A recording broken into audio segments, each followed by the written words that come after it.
परसों हो के उसकी फांसी होनी होती है। जेलर साहब उसके पास पहुंचते हैं और बोलते हैं, हो तुम्हारी अंतिम इच्छा क्या है। सुबोध थोड़ी देर चुप रहता है और इसके बाद बोलता है कि साहब, मैं चाहता हूं कि हमारी अंतिम इच्छा आप पूरी कर दें। सुबोध कहना प्रारंभ करता है कि मैं चाहता हूं कि मैं अपना आखिरी रात या फिर मैं अपना एक रात अपनी पत्नी के साथ बिताऊं, उसके साथ मैं एक ही बेड पे सोना चाहता हूं। और इस बात को सुन के कहीं न कहीं आश्चर्य में पड़ जाते हैं, कहीं न कहीं सोच में पड़ जाते हैं जेलर साहब, और वो सोचते हैं कि मैं अपने 20 साल के सर्विस पीरियड में ऐसा पहली बार देख रहा हूँ जो कैदी 2 दिन बाद उसको फांसी के फंदे पे झूलना है और कहीं न कहीं वो दुनिया से सदा के लिए अलविदा होकर चला जाएगा। और उसके मन में ये ख्याल आता है कि वो पत्नी के साथ एक रात बिताना चाहता है, वो पत्नी के साथ एक रात सोना चाहता है। लेकिन अंतिम इच्छा तो अंतिम इच्छा है, अंतिम इच्छा पूरी करने के लिए जेलर साहब तैयार हो जाते हैं और वो उसके पत्नी को ये खबर भिजवाते हैं कि तुम्हारा पति चाहता है कि तुम उसकी अंतिम इच्छा पूरी कर दो। जी हाँ, जब इस पूरी दुखद कहानी को मैं आपको बताऊंगा तो कहीं न कहीं आपकी अंतरात्मा काँप उठेगी, आपकी रूह भी काँप उठेगी। और ये कहानी उत्तर प्रदेश के अलीगढ़ की है, जहाँ पे 2 दोस्त होते हैं, एक का नाम सुबोध होता है और दूसरे का नाम प्रमोद होता है। सुबोध और प्रमोद एक साथ खाते हैं, एक साथ पीते हैं, धीरे धीरे एक साथ बड़े भी होते हैं और एक निश्चित समय के बाद दोनों दोस्त कहीं न कहीं एक कंपनी में जॉब के उद्देश्य से ज्वाइन कर जाते हैं। और इसी बीच उसी कंपनी में एक लड़की होती है जिसका नाम होता है वंदना, और वो सुबोध से कहीं न कहीं प्यार कर बैठती है, सुबोध को अपना दिल दे बैठती है और दोनों का एक साथ मिलना जुलना, घूमना फिरना साथ साथ होना हो जाता है। सुबोध जब अपना टिफ़िन लेके जाता है तो उसके टिफ़िन से कहीं न कहीं वंदना भी खा लेती है, और जब वंदना लेके आती है तो उससे सुबोध भी निकाल के खा लेता है। मतलब ये कहें कि दोनों की ये दोस्ती इस हद तक आगे बढ़ चुकी थी जो कहीं न कहीं अब औरों को भी नज़र आने लगा था। सुबोध का जो दोस्त होता है प्रमोद कहता है कि दोस्त, मैं चाहता हूँ कि हमारी भी दोस्ती उस लड़की वंदना से हो जाए। तो कहते हैं ना कि कोई भी अपने गर्लफ्रेंड को किसी से शेयर नहीं करना चाहता है, सब कुछ शेयर कर दूंगा लेकिन गर्लफ्रेंड शेयर नहीं करूंगा, ऐसा लोगों का मानना होता है। और चूँकि गर्लफ्रेंड वो हमारी है तो हम आपको या फिर हम तुम्हारी उससे बात क्यों करवाएं। कहीं न कहीं वो साफ साफ मना कर देता है और कहता है कि हम उस लड़की से तुम्हारी दोस्ती नहीं करवा सकते हैं। इस बात से कहीं न कहीं प्रमोद नाराज़ हो जाता है और उसी समय से सुबोध के प्रति उसके मन में जलन की भावना उत्पन्न हो जाती है। एक दिन मौका पाकर प्रमोद उस लड़की के मना करने के बाद भी उसके साथ जबरन करता है, उसके साथ हर वो काम करता है जो आम तौर पे लड़की नहीं चाहती है। उस हद तक वो गुजर जाता है और इसके बाद उसकी बड़े ही निर्मम तरीके से गला दबाकर न सिर्फ हत्या करता है बल्कि हत्या करने के बाद सुबोध के बेड पे जाके सुला भी देता है। बाद वो वहाँ से फरार हो जाता है और इसके बाद खुद इस बात की सूचना पुलिस को फ़ोन करके देता है कि एक लड़की ऐसे ऐसे यहाँ पे पड़ी हुई है, उसका डेड बॉडी पड़ा हुआ है। पुलिस मौके वारदात पे पहुँचती है और चूँकि उसी समय सुबोध उस रूम पे पहुँचा हुआ होता है और सुबोध की गिरफ्तारी वहाँ पे हो जाती है। सुबोध ये सोचने पे मजबूर हो जाता है कि आखिर ऐसा हुआ कैसे, आखिर ये जो कृत्य हुआ है इस कृत्य को किया किसने।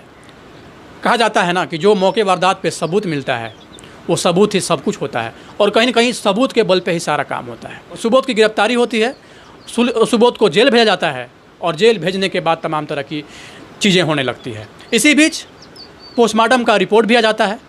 लड़की के पोस्टमार्टम का जब रिपोर्ट आता है उस रिपोर्ट में साफ साफ इस बात की पुष्टि होती है कि कहीं न कहीं इस लड़के के साथ पहले दुष्कर्म किया गया है और दुष्कर्म करने के बाद बड़े ही निर्मम तरीके से इसके गले दबाकर हत्या की गई है।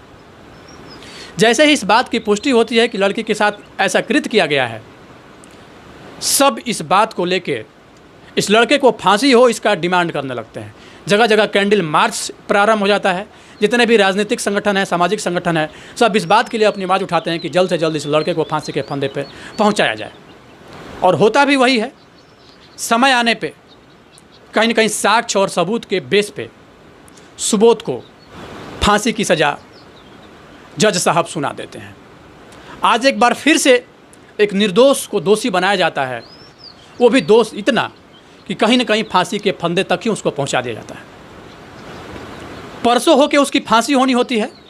जेलर साहब उसके पास पहुंचते हैं और बोलते हैं, अब सुबोध परसों तुम्हारी फांसी होनी है और फांसी होने से पूर्व कानून और संविधान भी ये कहता है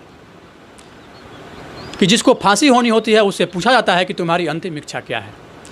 तो उसी संविधान और कानून और न्यायालय का अनुपालन करने के लिए मैं तुम्हारे पास आया हूँ और मैं पूछ रहा हूँ कि तुम आखिर क्या चाहते हो, तुम्हारी अंतिम इच्छा क्या है।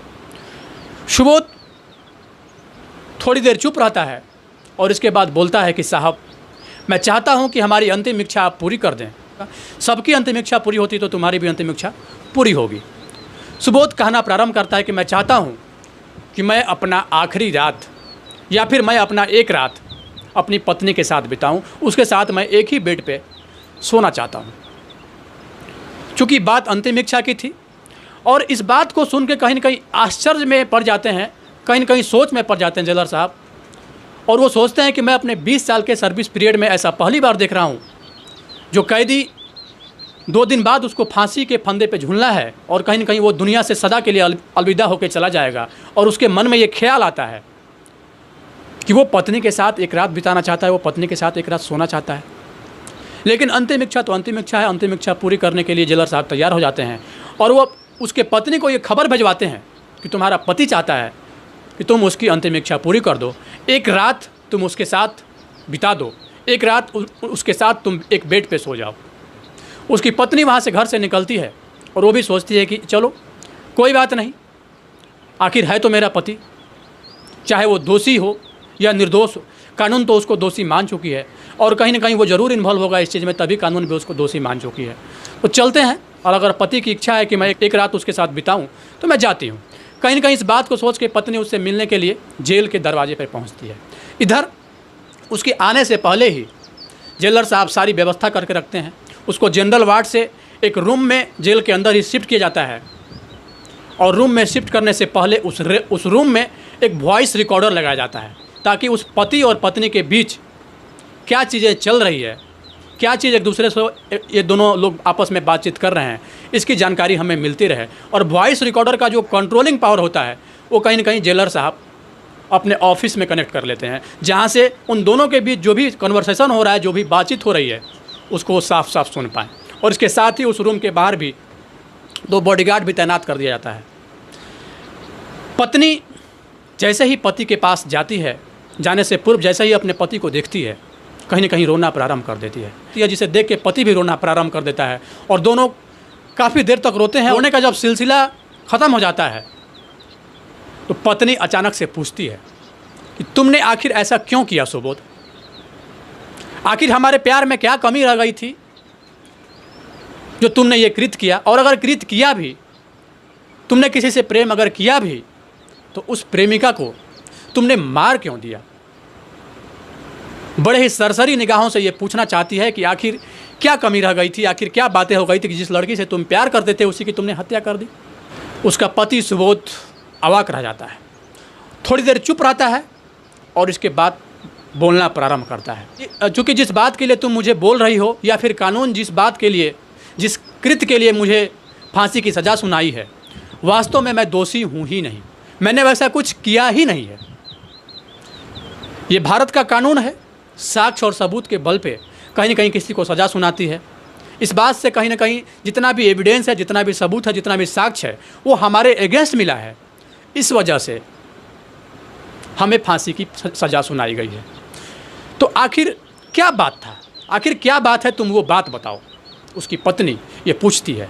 और इधर इन दोनों के बीच जो भी कन्वर्सेशन हो रहा होता है, जो भी बातचीत चल रहा होता है, ये बात साफ साफ जेलर साहब के साथ साथ और भी लोग सुन रहे होते हैं। सुबोध बोलना प्रारंभ करता है। हमारी कंपनी में, जहाँ की हम और प्रमोद दोनों एक साथ काम करते थे, वहीं पे एक लड़की होती है जिसका नाम वंदना होता है, और वंदना से हमारी दोस्ती हो जाती है। इतना कि वो हमारा टिफ़िन खा लेती है और हम उसका टिफ़िन खा लेते हैं, और कहीं ना कहीं यही एक दोस्ती थी हम लोगों के बीच, और बाकी दूसरा कुछ भी नहीं था। एक कहिए तो अटैचमेंट था जो कि सुबोध अपने पत्नी को खाता है। पत्नी पूछती है फिर इसके बाद क्या हुआ, तो वो कहानी बताना प्रारंभ करता है। इसके बाद वंदना हमसे बोलती है कि हम एक दिन तुम्हारे रूम पे जाना चाहते हैं, नाश्ता करना चाहते हैं, खाना खाना चाहते हैं, और हम भी उसको इस बात के लिए मना नहीं कर पाते हैं और उसको बुला लेते हैं। और कहीं ना कहीं प्रमोद भी पहले से उस रूम पे पहुंचा हुआ होता है और हम बाज़ार सब्जी लेने के लिए गए हुए होते हैं। इस बीच प्रमोद उसके साथ क्या किया, नहीं किया, इस बात की मुझे कोई जानकारी नहीं है, लेकिन जब मैं सब्जी लेके आता हूँ तब तक वंदना का मृत शरीर हमारे बेड पे पड़ा हुआ रहता है और वहाँ से प्रमोद फरार रहता है। मैं कुछ सोच पाता, मैं कुछ समझ पाता। कुछ देर के बाद पुलिस आती है और पुलिस हमें गिरफ्तार कर लेती है बिना कुछ कहे, बिना कुछ सुने। क्योंकि मौके वारदात पे वंदना का डेड बॉडी मिला था। इस बात को लेके कहीं न कहीं न्यायालय, साक्ष्य, कानून ये सब हमारे अगेंस्ट होता है और पुलिस हमें वहाँ से गिरफ्तार कर लेती है। ऐसा कह के वो फपक फपक के रोने लगता है। उसकी पत्नी भी रोने लगती है। दोनों काफ़ी देर तक रोते हैं और यहाँ तक कि जो गेट के बाहर जो बॉडीगार्ड खड़े होते हैं उनकी इस बात को सुन के वो लोग भी रोने लगते हैं। जेलर साहब जो अपने ऑफिस से ये सारा कुछ सुन रहे होते हैं वॉइस रिकॉर्डिंग के माध्यम से, उनके कानों तक जो आवाज़ जा रही होती है, उन बातों को सुनने के बाद कहीं न कहीं जेलर साहब के भी आंख में आंसू आ जाता है। पूरा जेल का जो माहौल होता है वो कहीं न कहीं गम में बदल जाता है। सुबोध आगे अपनी कहानी को बताना प्रारंभ करता है कि भारत का कानून अंधा होता है और कहीं न कहीं ये अंधा कानून ही है। काफ़ी इन्वेस्टिगेशन इसमें बहुत ज़्यादा कुछ नहीं हुआ और साक्ष्य और सबूत जो मौके वारदात पे मिली उस बेस पे हमें फांसी की सज़ा सुना दी गई। तो कोई बात नहीं, अगर हम चाहेंगे तो हमारा और तुम्हारा मिलन फिर होगा। तुम जाओ, तुम्हारे 2 बेटे हैं, बच्चों को अच्छे से देखना और कहीं ना कहीं इस बात का जिक्र अपने बच्चे से मत करना कि हमारे साथ क्या हुआ था, नहीं तो आने वाले समय में कहीं ना कहीं कानून, शासन और प्रशासन पर से उन 2 मासूम बच्चों का भी भरोसा ख़त्म हो जाएगा। और ये बोल के सुबोध फिर से रोने लगता है। उसकी पत्नी जैसे ही थोड़ा सा आगे बढ़ती है, पूरा जेल का माहौल गमगीन हो गया था। सब लोग रो रहे होते हैं, बॉडीगार्ड के साथ साथ जेल के जितने भी स्टाफ हैं, कर्मी हैं, सब लोग रो रहे होते हैं इस घटना को देख के। जाते समय पत्नी पति को देखता है और पति अपने पत्नी को, मतलब सुबोध अपने पत्नी को देखता है और उनकी पत्नी सुबोध को देखना प्रारंभ करती है।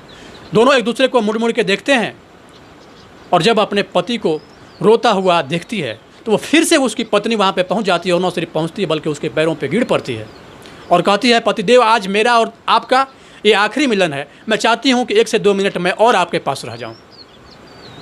जेलर इस बात की अनुमति देते हैं। 1-2 मिनट और बिताती है वो उसके साथ। इसके बाद फिर से वो जाना प्रारंभ करती है और बोलती है, आज आपका और मेरा ये आखिरी मिलन है और मैं अब जा रही हूँ।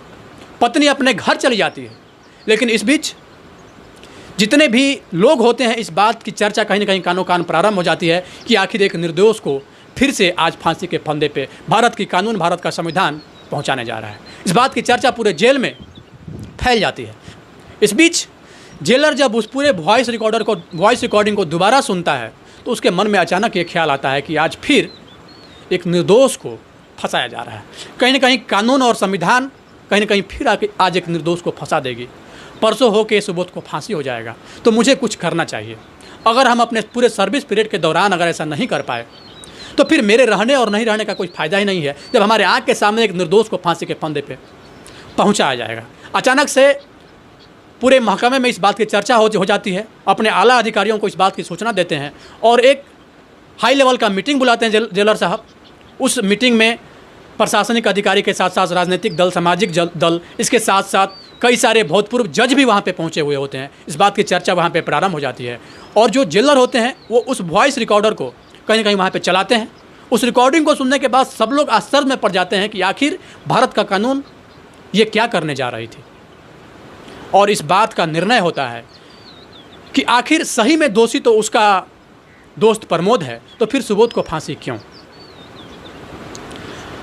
इस बात की चर्चा वहाँ पे होने लगती है और सब लोग इस बात का डिसाइड करते हैं कि कहीं ना कहीं अब सुबोध को रोका जाएगा और प्रमोद को फांसी के फंदे पे पहुँचाया जाएगा। अगले दिन इस बात की सूचना सुबोध के घर जाती है कि तुम्हारे पति को बाइज्जत रिहा किया गया है।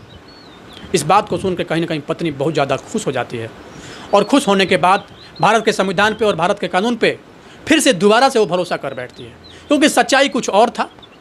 और सच्चाई ये था कि प्रमोद ने वंदना का कत्ल किया था, न कि सुबोध ने।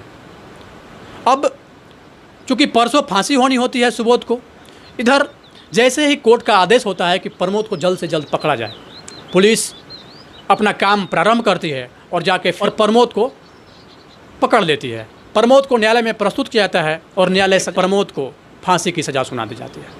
कहीं ना कहीं कानून और संविधान पर भरोसा नहीं करने वाले लोगों का विश्वास और भरोसा फिर से भारत के न्यायिक प्रक्रिया, संविधान और कानून पे हो जाता है। अगले ही पल प्रमोद को फांसी के फंदे पे पहुंचाया जाता है और प्रमोद को फांसी हो जाती है और 22 जज सुबोध को रिहा किया जाता है। यही कहा गया है कि कर भला तो हो भला। अगर आप भला करेंगे तो आपके साथ भला ही होगा, अगर आप बुरा करेंगे तो आपके साथ बुरा ही होगा। बाकी इस पूरी कहानी को लेकर आप लोगों की क्या राय है, आप लोगों का क्या विचार है, कमेंट सेक्शन में अपनी राय, अपनी प्रतिक्रिया ज़रूर दें और ज़रूर बताएं कि क्या ऐसा भी होता है। भारत की न्यायिक प्रक्रिया, भारत का संविधान, भारत का कानून क्या एक निर्दोष को भी फांसी के फंदे तक पहुंचाती है? और अगर एक निर्दोष को फांसी के फंदे तक पहुंचाती है तो क्या ये आम आदमी के लिए सही है या नहीं है? इस पूरे प्रक्रम को आप कैसे देखते हैं? अपनी राय कमेंट बॉक्स में ज़रूर दें। बहुत बहुत धन्यवाद, आप लोग जुड़े हुए थे जनतक न्यूज़ के साथ।